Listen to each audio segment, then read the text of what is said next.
Hi friends, welcome to Anna with Plants. My name is Anastasia. Thank you so much for joining me for another video. This video is going to be part 2 of the mealybug garage Hoya fiasco, disaster, whatever you want to call that video. We are going to be repotting all of the plants that you saw in that previous video. So it's going to be a little bit of a chatty video. I asked you guys to give me some topics on what I should talk about or some questions that you wanted to ask me, and I asked in my community tab on YouTube and also on Instagram, and I will be answering your questions or talking about whatever you guys want to talk about. Let's just jump into it. I'm gonna get my drink and then we'll just start off and go from there. So first plant that's on the repot agenda today is the one that fell over and made a mess right before I started filming this video. It is like a very sad joke, probably only a joke to me, that every time I film a video, especially repot videos, I always knock over a plant and make a huge mess. So today, this is the plant that got knocked over. This is my AH003. A lot of the plants that I'm gonna repot today are in this mix that I no longer use. It's like a micro leca mix, and I'm just slowly transitioning away from it. I don't know, I just found a mix this year that really works for me, and it works for the vast majority of my plants, and so I'm just kind of trying to get everything into that current mix. And the mix that I'm talking about, I'll go ahead and show you guys later on in the video. Today's watering day, and I also didn't water any of these. I think it'll work in my favor because not everything is super wet. This Hoya is actually rotted out. Funny. This Hoya is rotted out. You can kind of see the roots just pull away really easily. I did kind of notice this Hoya was a little bit soft. Okay, well, not a big deal. I'm not really that worried about it. I'm just gonna get this wick out of here. Oof, the wick with most of the rotty roots. The roots that were inside the substrate are actually good. It was only the roots that were growing in the water beneath that rotted. It's fine, this Hoya will bounce back in no time. Okay, first one is out of the mix. I am then going to switch over to a different tray. So I'm gonna give you guys a close-up look of the mix that I'm gonna be repotting everything into. It's tree fern and pon, mostly pon. I'm running a little bit low on it, so you guys might actually see me make this mix later on. And then I also have some leca or clay pebbles from old repots in this bin that I'm going to be adding to the bottom of each pot. Really quick rundown on supplies. I am going to be mostly repotting in these clear 5-inch pots, and these are the 5-inch cover pots that I use. I really wish I could give you guys a link to these. I bought these on eBay for really cheap. I got like 40 for like 18 bucks or something. These are really handy. These pots fit perfectly inside of them. I don't have to put a cord down at the bottom or anything like that. So this is what I'm going to use for the majority of the repots. The other thing that I might use, depending on the plant, is this self-watering pot. This one I got off of Amazon, which I will link down below. It just has these white inner cache pot with some holes down at the bottom, and then it has a outer cache pot that is clear. I think the majority of these can go in here. Also, if I remember, I'm going to be adding great white to the root system to just kind of help them give a boost after the repot. Okay. Did I explain everything? I think I did. Let me go into the questions that you guys submitted. So first question up, or first topic up, is congrats on 2K. Thank you very much. How to deal with your collection when you start to fall out of love with certain plants or species. Whew, that is very relevant to me just because I totally experienced that this year. So in the beginning of this year, I was so into anthurium. I really got into anthurium at the end of last year, and I just fell out of love with them. And then I started to fall out of love with them around April of this year. I think that's pretty normal for people that have plant collections. You're gonna be more into one particular genus at a given time than you are your whole collection, or at least that's how I experience this plant hobby. I will just kind of go in and out of love. Like I remember for Hoyas, I feel like right now Hoyas are kind of my interest right now. As you can see, the last several videos I have are on Hoyas. I fell out of love with Hoyas over a year ago, and then now I'm back in love with them. It ebbs and flows, and I think we just kind of have to be kind to ourselves and not feel like we have to be in love with every single plant in our collection. Yeah, that's totally normal. I would not beat yourself up about it. You will probably find yourself back in love with whatever genus that you happen to fall out of love with. I feel like as long as you're taking care of your whole collection and it's not to the point where you stop caring for whatever plant or genus that you're no longer into, then it's totally fine. The only thing that I will say is if you don't like, okay, I need to do something and talk. So I also have some trellises that I want to try out. These are from Crystal Star Nursery, which is a plant shop in Canada that recently started to ship to the US. So that's very exciting. I think I'm probably going to use the bigger trellis. If it's getting to the point where you don't even want to take care of that specific plants, then I would just try to give it away to somebody.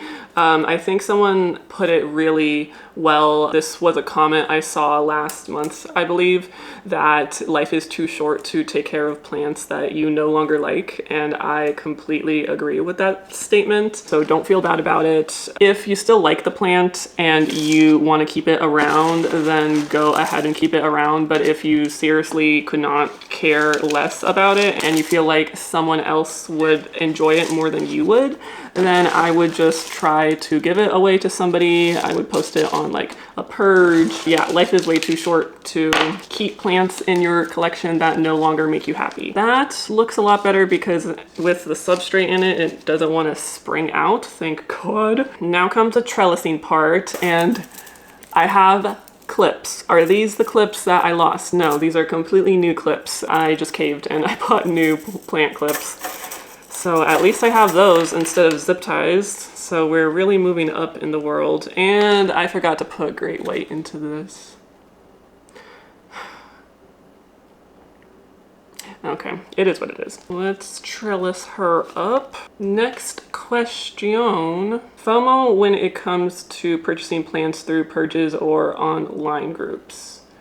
Ooh, yeah, FOMO, fear of missing out. Yeah, FOMO is very real in the plant community, especially when you go on those groups on Facebook and they always have the newest and the hottest plants on them and you feel like you have to get them. In Hoya, I think in the Hoya world, it is totally okay to wait. By the way, this plant is all repotted. Let me put it in its cute little pot. Okay, there we go. Much better, right. Okay, first plant down. Next plant on the list is this one. It has a new baby leaf growing right here. This is the Clandestina Unknown hybrid. And this one definitely needs a trellis. So what was I saying? Yeah, Hoya, you can totally skip on. There will be very popular new Hoya out there. And for that, I would just let them go, especially if they're out of your budget.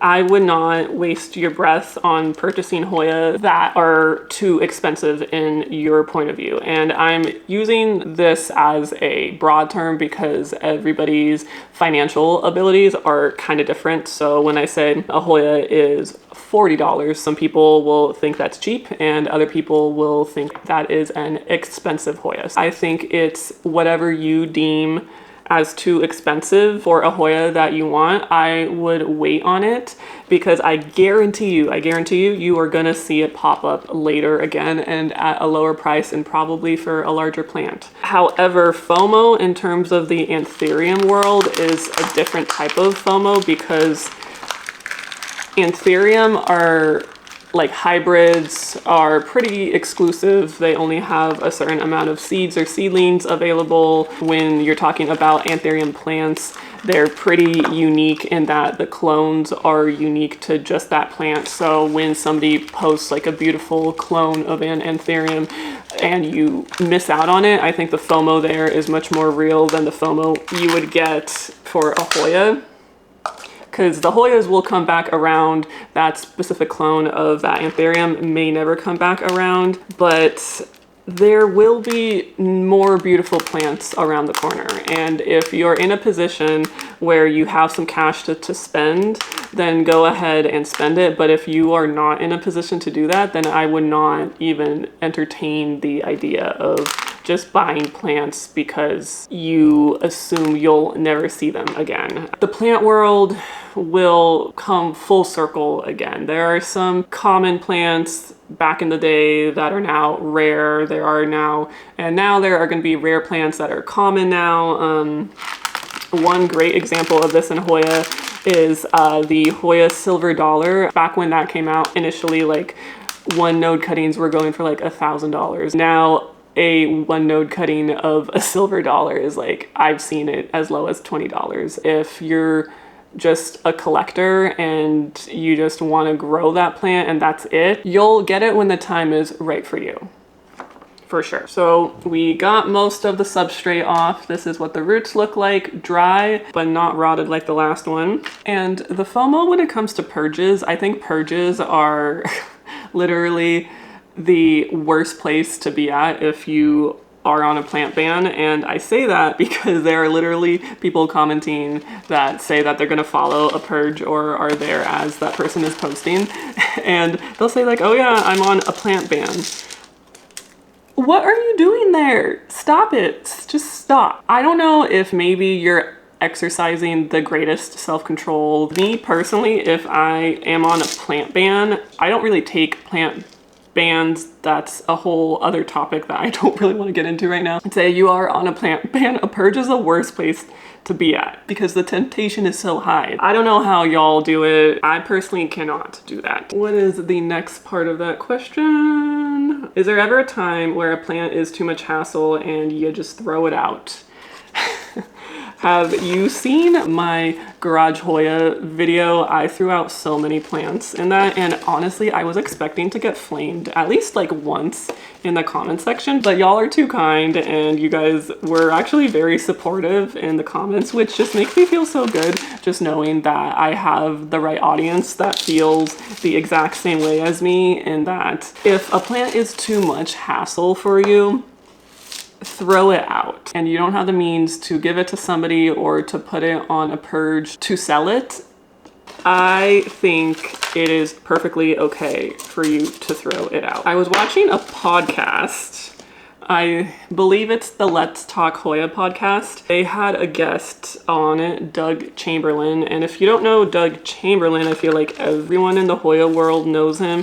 He runs Vermont Hoyas. And if you've ever Googled a Hoya before, I guarantee you his page is like one of the first pages that pops up, and he'll talk about the plant and where it came from and its blooms and all of that good stuff. Doug Chamberlain was on that podcast and somebody asked him what he does with the Hoyas that he blooms and he no longer needs, right? And he said that he literally chucks them over his fence. That's it. Like, he's done, let's get rid of it, and just chucks it. And this is like one of like the more well-known people in the Hoya world. If Doug is throwing Hoyas that he no longer wants over his fence, then you can trash the Hoya. That is too much of a hassle to you, especially if that Hoya is a really difficult Hoya for you to grow and you are starting to doubt yourself and your skills in this plant hobby, and it's making you actually feel bad about yourself. If a plant is making you feel bad about yourself,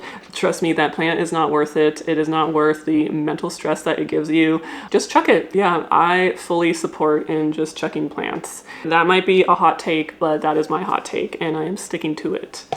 I am all done repotting this Hoya. It is trellised up, looking fine. I really like these trellises from Crystal Star Nursery. They're really, really nice, and they're also pretty affordable too. The next Hoya we have is the Hoya vitellinoides. This one is a little bit of a shorter stem. Also, the leaves feel super flimsy, so I have a feeling this might be a rehab, but we won't know until we get into it. So let me just take it out. Feels so good no longer seeing mealybugs on these Hoyas. I cannot tell you how happy it makes me. It was the bonide granules. I just had to get the big guns out. I couldn't deal with like the more natural approach to pest control, which was the pure crop one and the alcohol. I just went straight into like the pesticides that I know that work, which the bonide granules on mealybugs. It does take some time. I will say it's not like an overnight fix.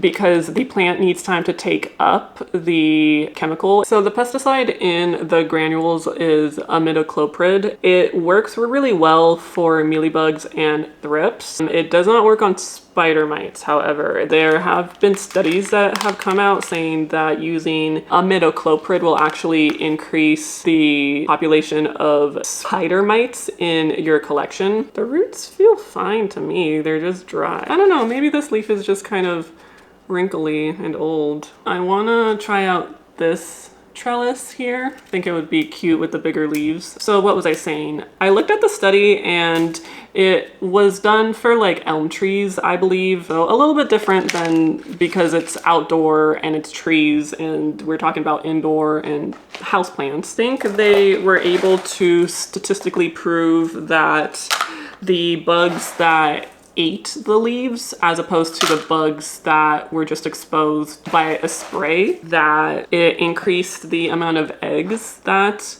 they were able to lay, therefore that would increase that population. This is something that you need to consider if you have a lot of anthurium in your collection because, and alocasia. If you have a lot of those two plants in your collection, then using that pesticide is probably not the best because those two genera really attract spider mites. However, if you're using it on Hoya and you mostly have Hoya, imidacloprid, I don't think you won't really see that effect on it. If anything, it'll just keep the mealybugs at bay, which is, in my opinion, the worst pest you can get for Hoya. I want to say the only Hoya I've had that got spider mites was the Bella. The Bellas are known to attract them, and I got some on my Lockii. The thin foliage Hoyas and the Bellas can get spider mites. Again, it's more rare for Hoya, so I feel okay to use the granules on my Hoya, but I wouldn't really use them on my other plants if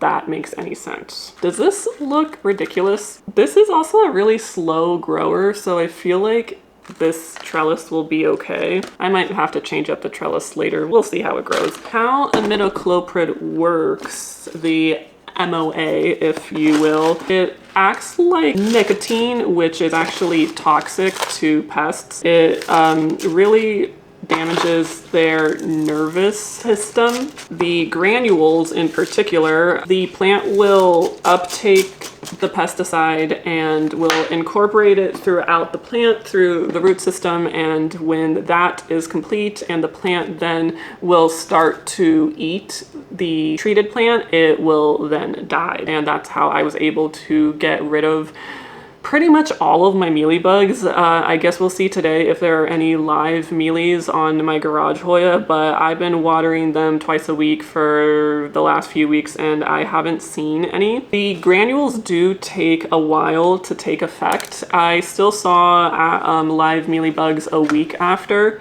I applied the treatment to all of my Hoya, and again, I'll show you how to apply it because I'm repotting these. I'm gonna have to reapply it anyway. But I would say within 2 weeks, they were all gone, totally gone. They're a little bit messy, but this is the vitellinoides on this trellis, and I think my goal with it is I'm just gonna start looping the vine kind of like around it. Think that might look cute once it starts to grow out. The next Hoya on the list is my latifolia, and my latifolia, this is the latifolia dinner plate Hoya. I did do some research and it looks like I do have that variety of the latifolia. It has grown 2 new leaves, which is fun. The other thing that I did for my mealybugs was a spray on the foliage, and I used the 3-in-1 Bio Advance concentrate, and I just sprayed all of the Hoyas down with that. That one also has imidacloprid in it. It also has 2 other pesticides, so on top of controlling for mealies and thrips, it also controls for spider mites. So the 3-in-1 I think is more so one pesticide that I can say will work for any plant collection. Root system looks good. It's just dry, but that's what it looks like. Okay, why was that wet? Did the camera get that? I just literally spilled water on my arm. Okay, that was surprising. I need to get some more pots. I will be right back. Between the 3-in-1 Bio Advance, just to spray all of my Hoyas down with that, I sprayed it, I want to say every 2 to 3 days for like maybe 10 days. So 3 applications over and over again, plus the granules that kicked in about like a week into that. Within 2 weeks, all of the mealybugs were gone. It really honestly went to show me how much neglect I was putting in my plant collection. It was actually not that hard to treat the mealybugs after I got past that blockade in my head that just kept putting it off, and it was like always in the back of my mind. But once I moved past that, I did the clean out of my garage, and I'm like, okay, I need to actually destroy these mealybugs. After I made up my mind on that, they were gone within 2 weeks, and I have been dealing with those mealybugs in my garage before I moved, so I'm pretty sure this whole year I've been seeing them on my plants and my Hoya especially, and that just kind of made me feel so sad because I'm like, wow, I like really neglected them, and the solution was so simple.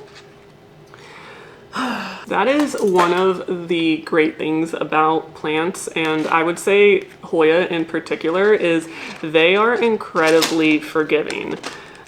They are very forgiving to underwatering. They are very forgiving to pests. They're just a really good genus to get into. I am gonna just put one little clip here, and that is the latifolia dinner plate, all repotted and trellised up. It's gonna look super cute when it finally starts to climb up over this trellis, which will probably take the next 5 years. Maybe this repot and having it in my preferred mix for substrate will kind of jumpstart its growth, one can hope anyway. I have 2 more Hoya here in front of me to repot, and then I have actually an appointment to get to later in the afternoon, so I think I might film a little bit more after the appointment, but for now I'm just gonna get through these next 2 Hoya and we'll pick up later. Any plant styling tips, or like, is your collection enough and the pots they are in not really much of a priority? I would love to have a lot more cute plants for my, what am I saying? I would love to have a lot more cute pots for my plant. By the way, this is this Hoya that has the really long name. It's actually started growing. These 2 leaves are new, so that's surprising. I would love to have a lot more cute pots to put my plants in. I just have a lot of self-watering pots, and those, I guess you can always put a cute pot on the outside of it, but I would love to do that. I just haven't. I do have some in cute pots, but I definitely need to do that to more of them because I do like the styling where it's not like there's a bunch of shelves and a bunch of plants on them and the plants aren't very much incorporated into your space. I think the areas that I did incorporate my plants into my decor look the best personally. In terms of tips for plant styling, it's tricky because you gotta put the plant in good light, and if your home is a tad bit on the darker side, I would say to get more grow lights. There's a lot more grow lights that have been coming out that look a lot cuter. There are track lights now for grow lights, which I think is awesome. I would encourage you to get trailing plants. Trailing plants look so good as home decor. That's why I decided to put my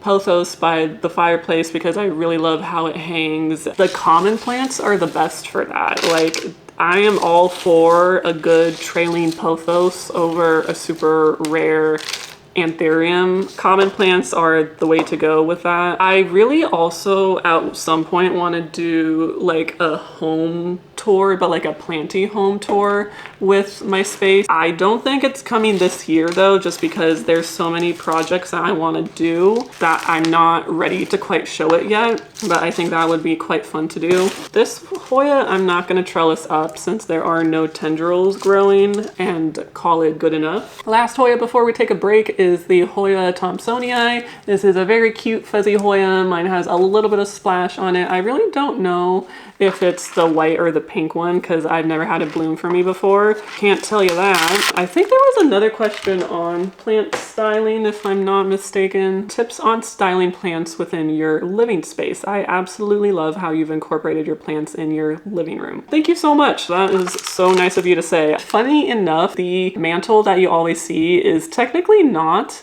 the living room. I guess it's like the TV room area. The living room is actually behind me there, but I can totally see how it would look like one. I really like that space too. It was actually one of the first things I did when we moved into this home. Really, after I put up my plants, made it feel so much more cozy. If you guys don't know, my partner Cody and I bought this home in March. I totally forgot that there were two plants in here technically, but there they are, and those are the roots. One project that I actually want to do, I don't know if I'm going to be able to do it this year. I have a space in the dining room, which is just behind me, and we have this giant wall that's completely empty right now, and I really want to get floating shelves, like live edge ones, and just put it along the wall. And I'm gonna have to figure out what to do about the lighting, because the lighting isn't the best over there. I might have to install some grow lights maybe somewhere, but I really want to get shelves, and I want to put like my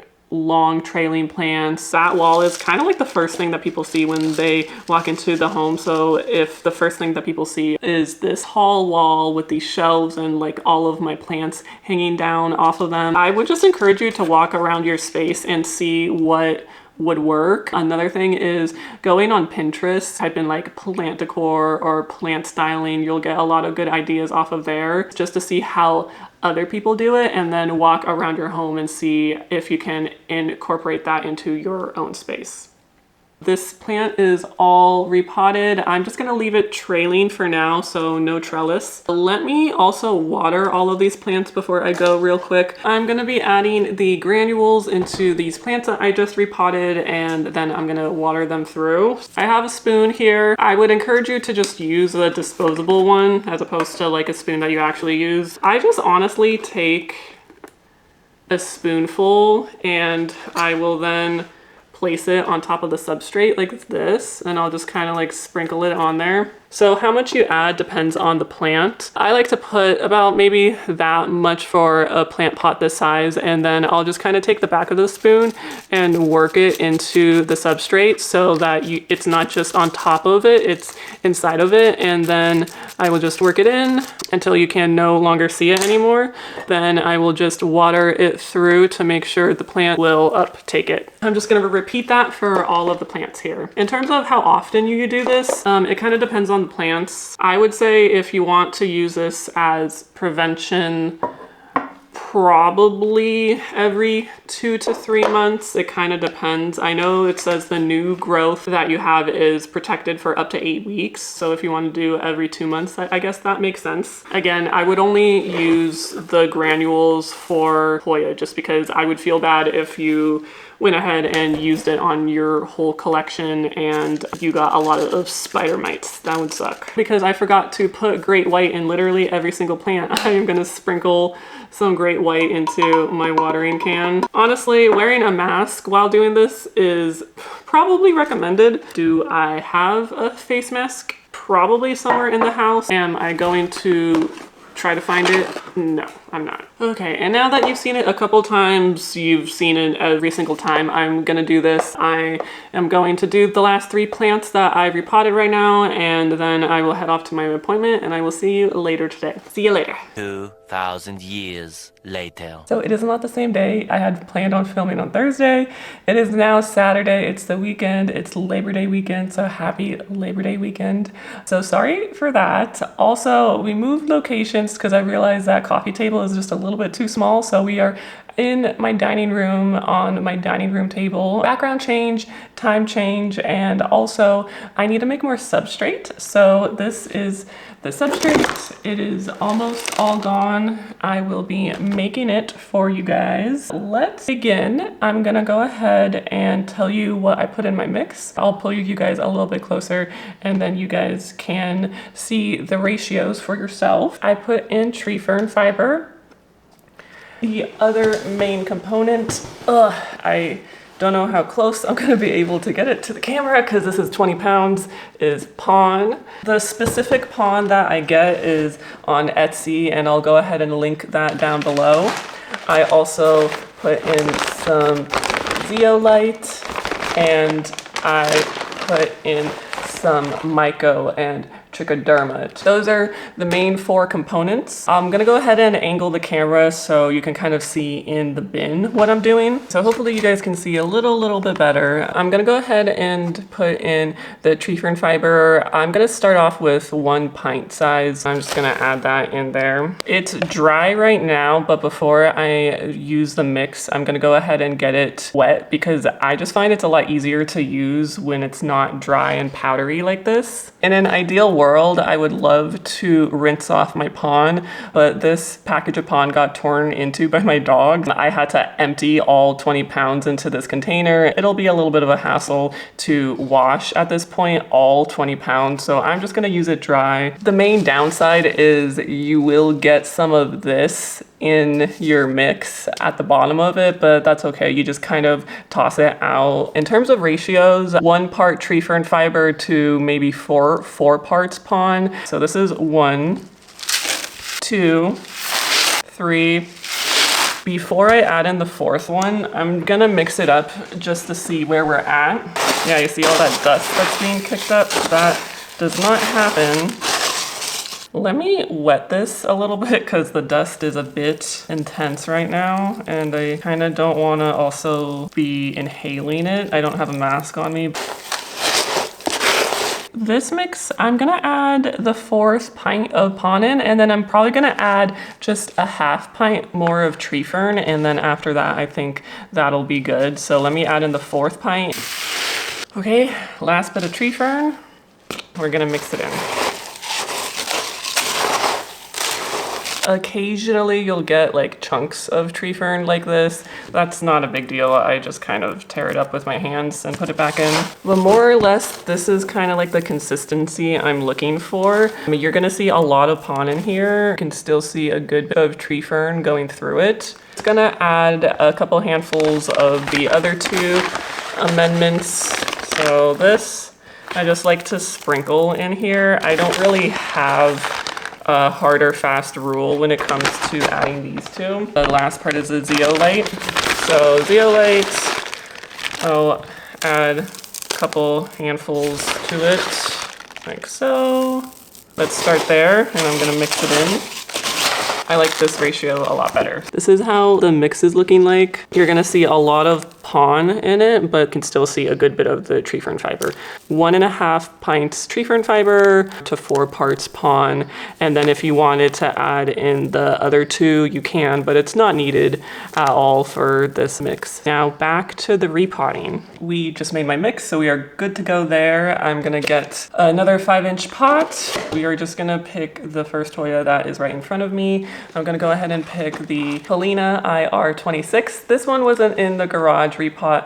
I decided to move it downstairs in the garage because I wanted to get it more sun stressed. Let's look at some questions from Instagram. The first question is, have you ever been scammed and reported it? Is there even a place to report plant scammers? Luckily, I haven't really been scammed before. I'm trying to think. I did have one experience on Etsy where the plant that I purchased was not like the plant in the photo. I had to go through like the claim process there on Etsy. But in terms of really scammed, where they will try to promise you a plant that you don't get, or you don't get a plant at all. Luckily, no. I feel like they pop up more on eBay. I'll see that on eBay, but they are on Etsy too here and there. So my tip for that is just to be very careful if a shop is brand new or it seems like images of the plants aren't by the same person. That might be like a clue that they might not even be their plants to begin with. In terms of reporting plant scammers, I don't think there's like an official way to do it. You can go ahead and contact the admin of that group to tell them your experience. So that is one way if it did happen to you through a group. If it's just like a random transaction where, you know, it's over a cash app and there's no way to get back money, unfortunately, I don't think there is anything you can do. If you can't get back your monetary value, I don't know, maybe sharing your story just so it's not gonna happen to anyone else. It's just kind of sad that the plant market does have scammers in it because they see it as an opportunity to basically just prey on people that don't know any better. The root system is not fantastic. I really thought it would have a bigger root system, but it kind of doesn't. Next question is, what's your favorite Hoya at the moment? If it's too hard, then top 5. Oh man, favorite top Hoya at the moment. Just because I recently just acquired this Hoya, I'm gonna go ahead and say it's the Hoya Mitrata Silver. That Hoya just really has captured my heart. It's currently growing a new leaf, and just watching that leaf expand and change colors, then you can kind of see like the camo pattern on it, and then when you like turn over that new leaf, it's like this really dark purple. Ooh, it's just such a unique Hoya, and I don't have anything close to it, and I am quite literally obsessed with that Hoya at the moment. This is the Colina repotted in the new mix. The next Hoya I have in front of me is the Hoya Puerto Beauty. I think since you saw it, it has grown some new leaves at the top. This one is in leca. I don't really use leca too much anymore. I did remember I received a comment on leca. Let me look back on the community post that I did from Chastity. I love your videos. I have binged your entire collection multiple times because it's so helpful and fun to watch. Thank you so much, Chastity. That is so sweet of you to say. I have moved most of my collection to leca and would love even more info on long-term care of plants in leca. And regarding Hoya, new Hoya owner here, just how to care for them, about Hoya trellises, when to trellis, when to let trail, etc. Okay, good questions. I don't have the best, ooh, that is a lot of algae. I don't have a lot of experience growing in long term, just because I feel like when I did grow in leca, it was mainly to root it out and then I would transfer it to something else.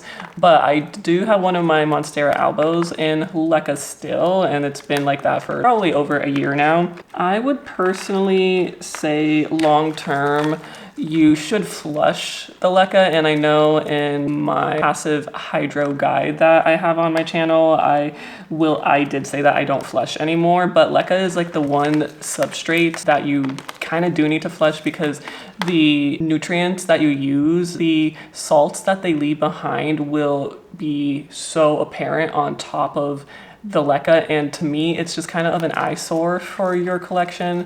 So I do think for long-term care, you need to flush the leca. I mean, if you don't care about the salts being there, you do you. Other tips is just to really dial in your nutrient routine, your nutrient solution. If you're curious about what I use for my nutrient solution, I did talk about it, I think over like a month ago now. So it is up there for you guys to look at. Because leca doesn't have anything in it like an organic material will, you do need to add your own nutrients. Make sure you flush your leca and make sure you have a really good nutrient solution, and you should be doing a-okay. Funny story, you guys. Okay, so I had this, and it comes in a shaker bottle. If you didn't know, it looks like this. I had this up on my kitchen island next to like the salt and the pepper shakers, and I was just I don't know, cooking, not really paying attention. I don't even know what I was cooking at the moment, but I like went to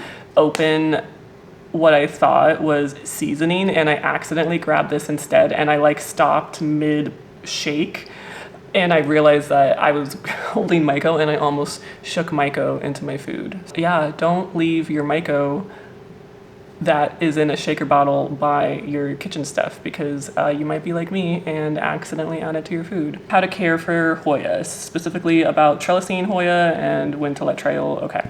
In terms of like a hoya care video, maybe I will do one at some point. I am for sure, for upcoming ones that I am currently planning the outline for, I have the outline already done for how to propagate hoya. I will have that coming out to you guys soon.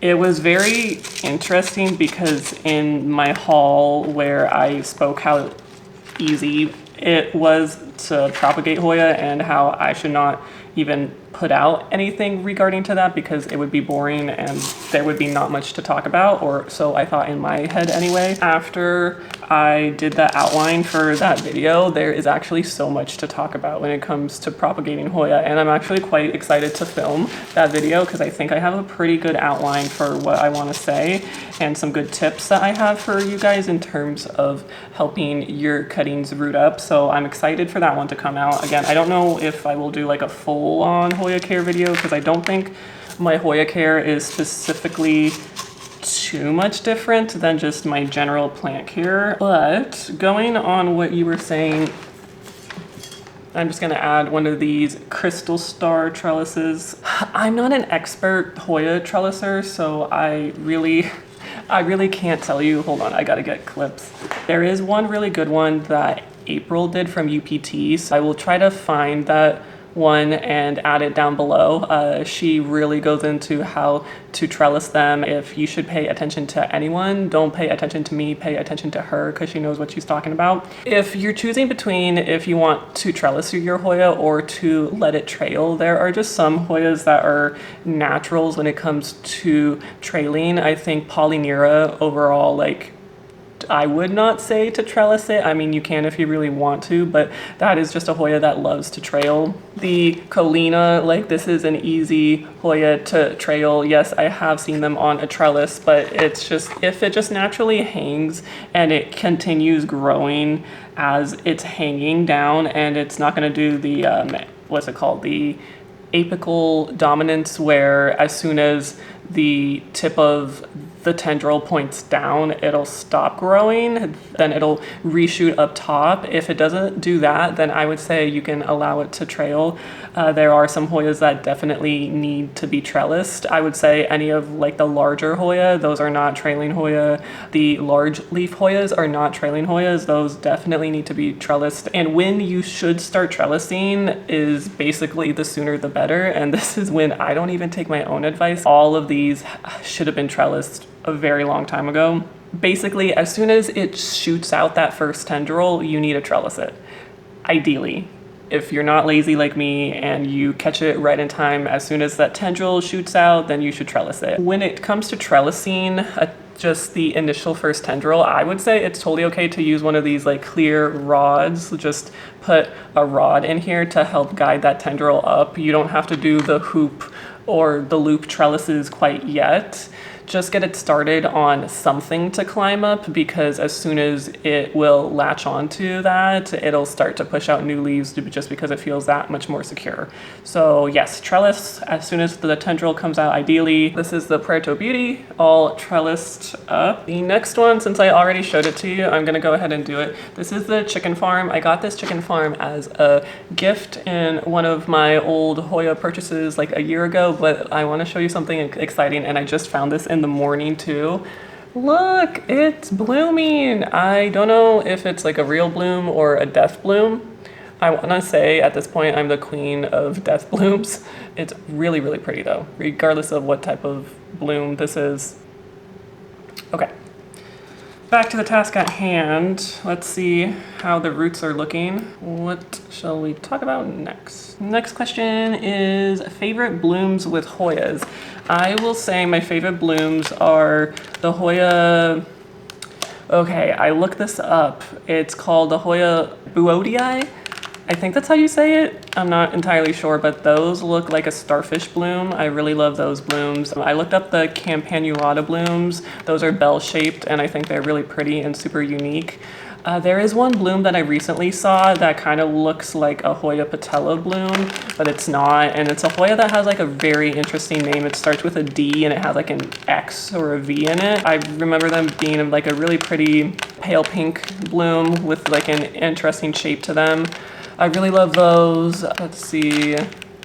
I also love the shooting star blooms, the multifloras. I think those are very underrated just because they're so common.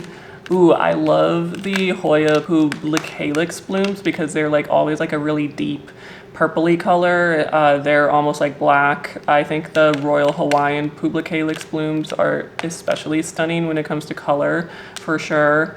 Those are just the ones that off of the top of my head that I can think of. Really, any Hoya bloom is super special, even if it is more of like a common lacunosa bloom. I think just seeing your Hoya bloom and do well is just one of the things that make this genus pretty unique. Please leave your comments down below on what's your favorite Hoya bloom.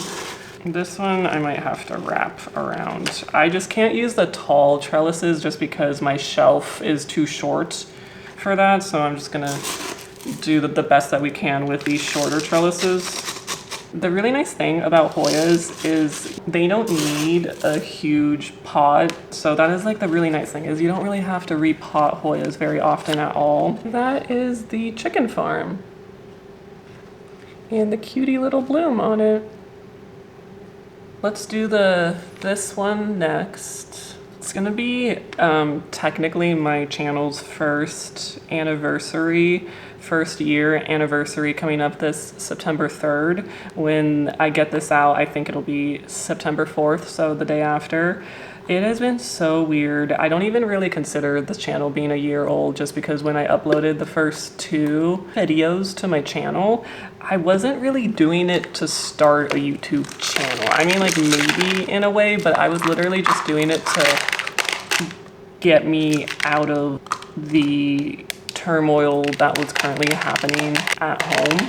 I think I did share that I started my channel not in like a good place, and I just kind of wanted to talk about plants and kind of get my mind off of what was happening in real life. And I think that is like one of the beautiful things about the plant hobby is no matter what you're going through and how bad of a day you're having or a week or a year, you can just literally take some time with your plants, just checking on them, watering them, repotting them, and just escape. Kind of getting a little bit more into the reason why I only uploaded twice in the year of 2023, and then I stopped for a long time, and then I kind of decided to give YouTube a shot, like a proper shot in January, kind of like as a New Year's goal. So for those of you that don't know, I live with my boyfriend Cody.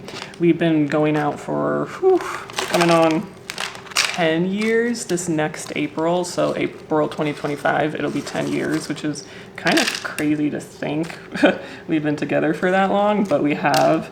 So his dad was diagnosed with early onset Alzheimer's, and I didn't know anybody who had Alzheimer's. I only knew the basics of the condition, and I didn't know how fast it would progress. That first initial one came out when he was hospitalized, and then the next one that came out shortly after he ended up passing away. People don't ever die from Alzheimer's. They always die because they get a condition related because of it. Yeah, it was just the quickest, like he was there and then he was not there, but then he wasn't really there. When they say for people with Alzheimer's or people who know people who have Alzheimer's, it's kind of like they die twice, and I never really understood that until we experienced it. And yeah, that is such a hard disease, and if anybody knows anyone that has Alzheimer's or dementia, anything like that, even if it's early onset or just normal onset and they're older, like no one really deserves to go through that and to lose somebody who is very much still alive. It was really awful, so I stopped uploading when he passed away in October. I didn't even really think much about my channel after that happened. We were just trying to kind of navigate the grief together. It was kind of like the first thing in our relationship that was traumatic, I would say, and to him because even more so because that was his dad. The year kept on going and the holidays came and went. They were very sad, and then New Year's came, and I'm usually not the type of gal to do like New Year goals or anything like that, but I thought just because that year had overall been just so sad and horrible that I was like, you know what, I want 2024 to be about creating and inspiration and, you know, like more joy than this. I remember that when I did do YouTube for that short period of time in 2023, I was so surprised at how much I loved the process of actually creating something. It had been so long since I like really made something, if that makes sense. And then now kind of coming a year full circle, it's just so wild how things change and what you can build if you just kind of put some time into it.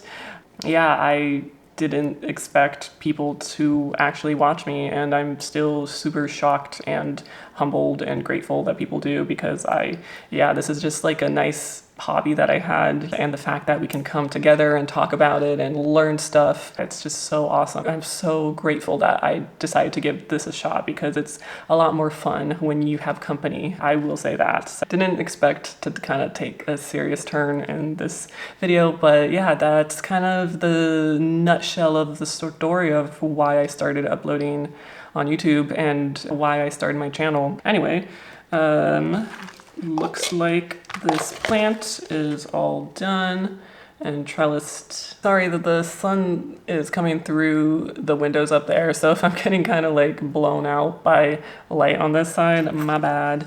This is the Hoya verticillata unknown cross. Looks a lot like the last Hoya, if I'm being honest. I gravitate towards the pretty Hoya with the pretty foliage, and I think, I don't know, I don't have super confident abilities in my blooming skills. Seeing Hoya that just look pretty without the bloom is just like a huge plus for me. I'm just like, man, like I wish I was more of like a serious collector and I only collected like the green Hoyas. I'm just a sucker for good foliage. It's about time for me to just own it. Let's pull up another question so I can stop rambling. Congratulations for hitting 2K, very well deserved. Thank you very much. Plants you will not purchase again, and reasons why. Okay, so plants, not Hoya.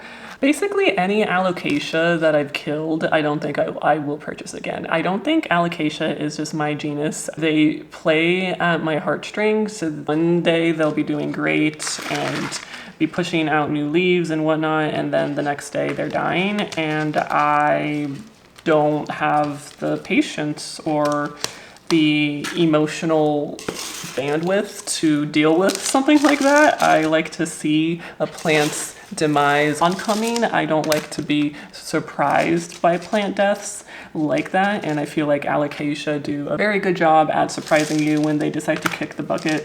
One of the alocasia hauls that I did on my video in the old house, I pretty much killed all of the alocasias that I showed. Thank God they were not that expensive, so I don't feel too bad about that, but I don't think I will repurchase them. That was a quick one.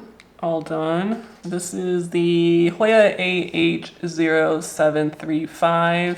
Honestly, not a huge fan of this Hoya. I don't know really what the foliage is supposed to look like because all of the leaves look so different, and I'm just kind of like meh about it. In terms of anthurium, I don't think I would purchase a Lux again, like just a normal Lux, not a hybrid, just because I do like the Lux. I do like the look and the texture, but with something about the luxuriance that I really don't like is how it tends to yellow. It'll start at the edges and then it'll just move in. The Lux is very much prone to doing that. Just don't love the plant that much that I want to look at that all the time. So yeah, I don't think I would repurchase a Lux if mine decided to kick the bucket. I'm gonna go ahead and just stake it with an acrylic rod. In terms of monstera, Monstera, I will personally not be repurchasing the Monstera aurea. I have mine still. I cannot stand the yellowing, crisping of the yellow parts of the aurea. Every single plant YouTuber that I've watched that has the aurea has experienced that same problem. It just looks so bad. Like, yes, the leaves are stunning when they're new and they first come in, but as soon as they start aging and as soon as you underwater it for like a split second, that yellow parts of the leaf, it will just start to brown and it looks awful. And I personally don't think that the plant is worth it for that outcome to continually happen. So yeah, no, that is a no-go for the aurea for me. All right, so we have this plant all staked up. That's done. I have one more in this batch, and then I think most of the garage mealy hoyas are repotted, and I have not seen one mealy in this whole repot so far, which makes me so happy. So happy. This is the Hot Lips, and I actually have some props that I took of this in that video. So 1 second while I go grab those props, because then I'm just gonna repot everything together. I have the Hot Lips here, and then I just have my props, and I'm gonna pull out all of the props that I've rooted of the Hot Lips. So it's gonna be this one, and I think I took one more, this one. Oh, and this one's already growing. Yeah, all of them are rooted enough to pop back in, and yeah, look at this one. This one already has a growth point coming out of it. So I'm gonna also go grab some scissors because I really don't know of any other way to get out props in these vials without just cutting open the top of it, because there's no way you can pull out the roots through the top hole and not have them fall off, right? Let's see what the other part of that question is, because she had 4 questions. How you got into plants? Good question. I actually haven't been asked this before. I wish I had like an exciting answer. I feel like my answer was kind of not. I actually didn't get into plants during the COVID plant boom. I was really into sourdough baking and coffee during COVID when we all couldn't leave the house. I know a lot about coffee, and I drink great coffee for that. I no longer bake sourdough bread, but oof, I baked some really good loaves in the past. If I still have pictures, I'll go ahead and pop up of like some of the bread loaves that I made. But sourdough baking is like such an art, and it is just nothing compares to after you had a homemade sourdough loaf. Nothing in the grocery store compares to that. I don't know if you guys actually know, but the sourdough, most commercial types anyway, that you find at the supermarket it's actually not even real sourdough. It's just normal bread that they make with yeast, commercial yeast. And they will then just add lactic acid to it, which gives it that tart taste that we know of, but it's not actually real sourdough bread. So if you've only had store-bought sourdough bread and that hasn't been like actually made the proper way, yeah, you actually have not tasted real sourdough bread, because real sourdough bread actually tastes very different than the kind that you get at the supermarket. So I highly recommend you to try some, because it is so good. And I feel like everyone before they die needs to taste some real sourdough bread. I just get so sidetracked. Okay, that was not what I meant to do. Back to the question at hand, how I got into plants. So yeah, it didn't happen during COVID like everyone else seemingly got into plants at that time. It actually, randomly, I saw a Plantarina video pop up on my suggesteds, and I don't even know why hers came up, because I always killed plants prior to this. I could not keep one plant alive for any matter of time, but something about her specifically just really drew me in. And at first I was just watching her plant stuff just because of her personality, because Amanda is quite a personality. Then I kind of actually got interested in potentially buying some plants. Bought some plants. I think some of my first plants were like a peperomia. I got a calathea, which obviously I killed immediately. I got like just a variety of just more of your common plants, and it was all because of Amanda from Plantarina, just her lovely personality and her quirkiness just really struck me and got into plants because of her. It is so sad now because her channel no longer exists. I would assume, although I know nothing of the matter, this is just my speculation at this point, is that it had probably to do with like her business partner, because I know that her corporation or the business was not solely owned by her, and usually when a brand has to completely go off the market like that, it's because they're trying to cut out a person in that relationship. And so I'm pretty sure that's what happened, which was really sad because I think her channel and her store that she had were really awesome. I actually have plants still in my collection that I bought off of her store when it was still open. She did come back to YouTube, but more so, I think she was doing more so like crafts on her new channel in YouTube and stuff, and I don't even know if she still uploads. When I first got into plants, I like really had no intuition at all about taking care of plants. So if you're like brand new to plants and you don't really know how to care for anything like I was when I started, it will surely take over. Plantarina, that is a legend for sure. This is the hot lips and then all of the props that are rooted. I also put one behind the trellis. Next plant up, we have hoya that I literally do not know how to pronounce. Number 3, steps you take when you bring a new plant / cuttings into your house. A lot less than I should be, if I'm being honest. I know people say to quarantine brand new plants, and if you have the space and you want to do everything right and by the book, I highly recommend you to quarantine your plants. That is pretty much good practice, I would say. In my practice, I don't do that. I don't have room to specifically quarantine new plants, so I'll just put them in my collection. I do make a very real effort to not crowd plants though. I will say that. I don't like when plants are touching each other, just because pests can spread that much more easy if they're touching each other. However, when I first get them, I will do a pretty thorough pest inspection. If it looks like it has pests, I will go ahead and spray it down. Sometimes even if it doesn't look like it has pests, I will still treat it, because you never know. We will spray it down with isopropyl diluted and then wash all of the foliage and the stems with some Dr.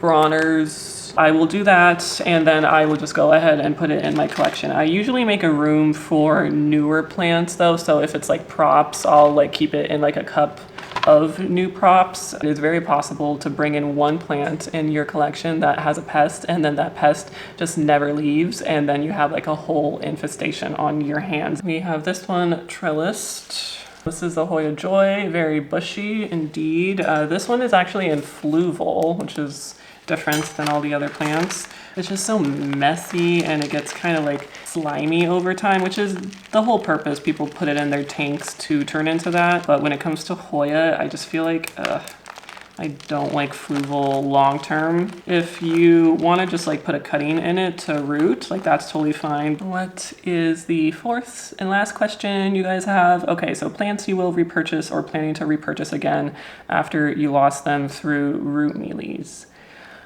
I don't think I had root mealies, knock on wood. I think the plants that I ended up tossing in the garage video just had regular old mealybugs. I heard root mealies are a pain. So the plants that I lost in that video that I want to repurchase is I really want to give the sunrise another go. Really love that plant. What else did I throw away? I feel like that was really like the one plant that I was super sad about. I mean, I did throw away a Hoya Joy in that video. It was like a really dead one. I luckily don't need to repurchase it because this is a Hoya Joy already. I actually had two in my collection, so that was nice. This one isn't like the best Hoya Joy you can get. Some are really splashy and fun, but this one's fine. Like, I have like amnesia when it comes to plants I throw away. I just like put them out of my mind, because if I were to think about all of the plants that I've killed so far in this hobby, I'd be very depressed. I think right now it's only the sunrise, and I say that because I literally just purchased over 40 plants, Hoya specifically. I feel like I need to take care of the plants that I already have. This is the Hoya Joy trellised. The very last Hoya we are gonna repot, we have reached the end finally, is the Hoya melliflua. this is what it looks like. I also have some cuttings that I took of this that I'm gonna pot up too, and this one is in fluval. The cuttings I have for the melliflua, I think I only took 2. Yeah, I only took 2. So it's these 2 cuttings, and this one is actively growing, which is nice. Oh, you don't want that. Oopsies, sorry about that, tendril. So it's this cutting that is growing, and then this one that's growing too. For this one, I'm actually gonna use this container since I am gonna do something a little different, and I think I'm gonna put 2 trellises in here. I'm just gonna feed the string through. One thing that I did want to talk about in this video is just kind of plans for the future, what kind of content that I want to put out in the month of September. First and foremost, I do want to put out the Hoya prop stuff for sure. I really want to do an update on my anthuriums. I know the people that subscribe to me for anthurium content are probably so over all the Hoya content, but I do want to do an update on my anthuriums. I am so ready to be in the fall mood. I know it's like just the beginning of September and it's not technically fall until the end of September. I hear you, but I don't care. I don't like summer because I don't like where I live. It's like over 90 degrees throughout summer, and that's just not a good time for me. I really want to put out like fall content. So if you guys are down for fall content, please let me know. And if you have ideas, like specific ideas for like fall content or like spooky stuff, I really want to know. I want to get out like a fall backdrop, and I also want to get out like an October spooky Halloween backdrop to my videos. I think that'll be so fun. Let's focus on getting. Oh boy. Ooh, that one's rooted very nicely indeed. So if fall is your favorite season, please go ahead and comment down below. Just let me know that I am not the only basic bee out there. I love fall. It is the time that I become alive. I am gonna place them at the base of the trellis, so when the tendrils start to grow, it'll be that much easier to kind of start looping them through. I really hope I get this Hoya to bloom. This is one of the Hoyas that I feel like a proper Hoya collector, and that this is just like kind of like a plain boring green Hoya, but the flowers are really why I bought it for. Oh my god, did you guys see that? That was horrible. Literally just sprayed substrate all over me. That's a sign this video should come to a close. Let's trellis this girl up, and I will then show you all of the Hoyas that we repotted together. Ta-da! So we have the main vine here, and then I have one prop in front of this part of the trellis, and then I have another prop in front of this part of the trellis. So once they grow up, they will grow up this side, and it should start filling out and looking a lot better. This is the last Hoya, guys. We made it. I'm exhausted. Okay, let me go ahead and move all these back to the garage. I will give them a water. I'm also gonna put in the systemic granules just to make sure the mealies are gone. I will go ahead and show you what the garage Hoya look like. We are in my garage once more. I wanted to end this off on a tour, but also I have one more question that you guys asked. This was in the comments of my last video. Cara says, help here, love your vids. Can you explain to me the best method to know when to water Hoyas?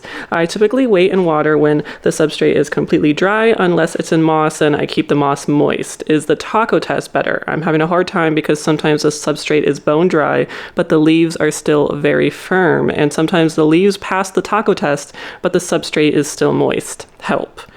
Okay, instead of talking at you, I thought that it would be better off to show you, because when to water your plants just in general is such a complicated answer, and usually the answer is not very satisfying. What I commented back to you was that it kind of depends on the Hoya when to water. The vast majority of them can actually go pretty dry and be okay. There are some Hoyas, however, when they do go dry, they tend to drop leaves really fast. You mentioned the taco test, and I personally don't recommend the taco test because I feel like it's a little bit too rough and it can actually damage your leaves. And if you don't know what the taco test is, it just means like when you bend the leaf like a taco, depending on the leaf, you can actually split the leaf in half and crack it. What I do is I just feel the hoya. Like if you just kind of like pinch the hoya leaf in between your hands, you can really feel if it's hydrated or not. You don't really need to completely move the hoya. Another thing is just by eyesight, you can tell if a hoya is dry or not. So I have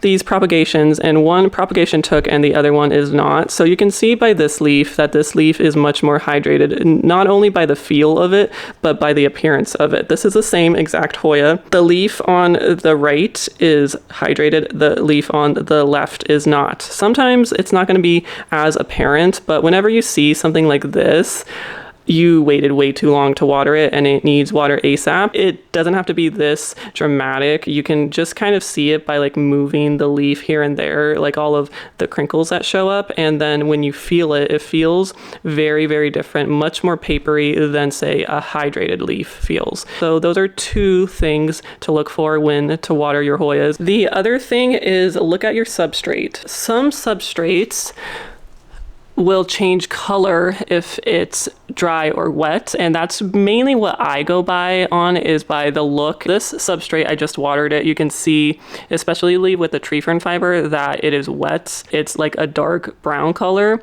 This one I purposely left partially unwatered. Hopefully you can see the substrate here is this like light brown color. This is dry. And if you can't really tell, another thing is to just literally feel it, like stick, just feel down into the substrate. And if it's like still an inch down there and it's still dry, it's probably time to water it, because there are times where it'll appear like it is, but then in the middle it's not. So if you have a clear container, that is also a good tip, because if you don't need to water, you'll see like condensation around the inside of the container. So that is another tip. So those are kind of general tips that I would say. It really just takes practice and it takes getting the hang of it and just to learn your plants. Hopefully that helped a little bit. But now we are gonna do the tour to finish up this video. So this is the top shelf. I added a couple over here up top there as well. This next shelf doesn't really have any of the ones that I repotted. Actually, the Kalina's back there. This is a new Hoya from UPT that I did not show in my recent Hoya haul because it came after. So this is the Hoya latifolia sulawesi. Please focus. Sulawesi GPS 8867. This one sun stresses really, really nicely. It had some leaves that it came in with, but they fell off unfortunately, but they are growing new leaves as you can see right there. So that's one out of the 3 plants I got from UPT. Moving down, you can see the second plant I got from UPT. This is the most exciting one, in my opinion anyway. This is the Hoya clemensiorum, and this is from northern Sumatra specifically. Look at this beauty. She is so pretty. Look at that. Has that rough edging like a clemensiorum does. It has the veins, has a splash, and then the texture is so, so good. I love this one so much. I think this is definitely by far my favorite clemensiorum that I've seen to date. So pretty. Anyway, back to the plants. You can see some of my new repots over here on the second level. Everything is looking very nice and organized and mealybug free. Moving down to the bottom level, this one is a little bit more crowded than I would like, but at least most of the plants aren't touching. This is the third and the last Hoya that I got from UPT. This one is the verticillata MA07. I mainly got this one because it's a nice trailing Hoya, but it also has really nice dark margins. You see those black margins. Very, very pretty. And on the back, you can see all of the Hoya that I repotted today. They are all trellised up. The one thing about the white trellises, I will say, is they have a tendency to lean on one side, so that's a little bit annoying. Once the leaves get evened out, maybe they won't be so lopsided. And look at this cutie little bloom. It is so darling. I'm so glad I got to see that bloom. These are all of my newly repotted hoyas. This completes the garage hoya video. I have not seen a live mealybug so far. I am so glad that I could cry, and now I'm just super exhausted and it is time to finish this video. So I'm all done with this video. I hope you enjoyed. Thank you so much to everyone that submitted questions and topics that I can talk about. I had a really great time doing so. I hope you guys have a great day, and I will see you in the next one. Bye.